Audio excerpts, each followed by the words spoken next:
And let's take a look at where we stand right now. We have a new chip leader.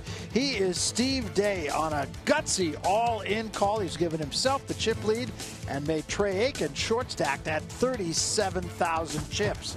Well, the two guys we spoke about, Day and Olson, the two pros, they've not tangled with each other yet.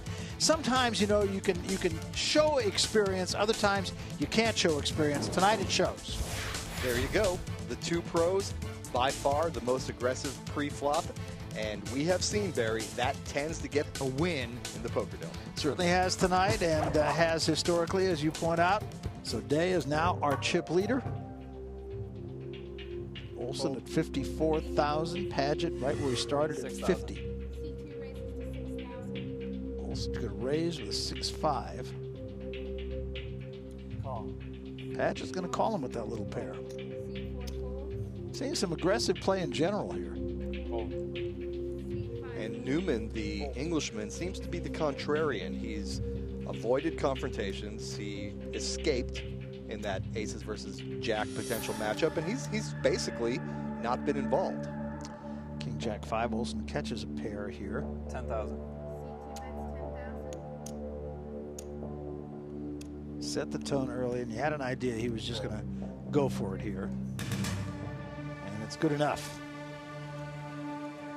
That's the problem with calling with those little pairs, Barry.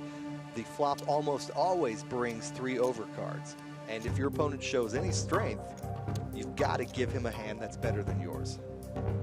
And in that case, Olson did have the best hand. Fold.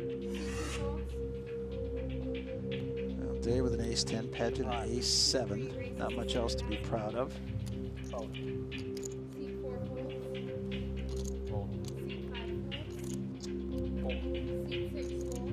Day's in the blind. He gets a small discount here with the best hand.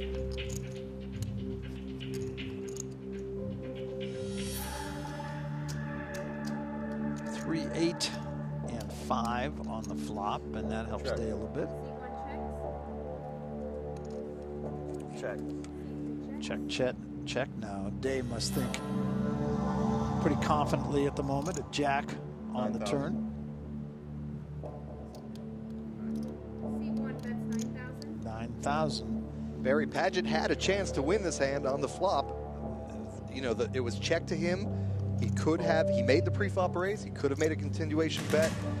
He showed weakness, and Day pounced. He did, and he's starting to take a little bit of command right now. Day out of Shoreline, Washington. He's a poker pro. We talked about that, but he took a rather unique path to finding his career. I went to college at Vanderbilt University in Nashville and studied mostly philosophy with a little bit of math.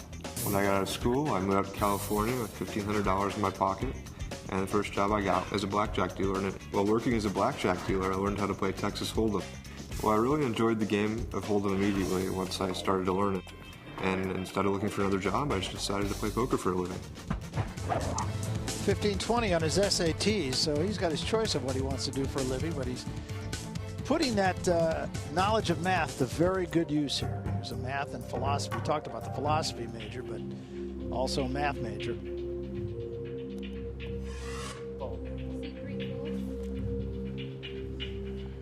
Newman has been very quiet. Well,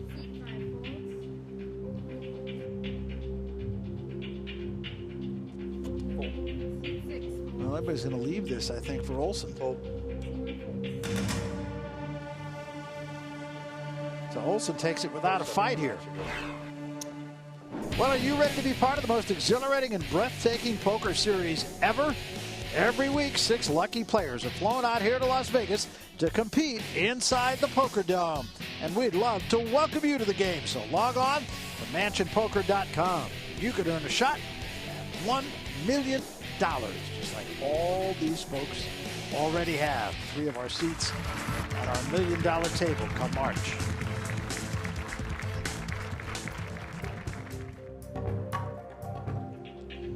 Day, the chip leader at 73,000. His compatriot Olson, 64,000. Olson with a little pair.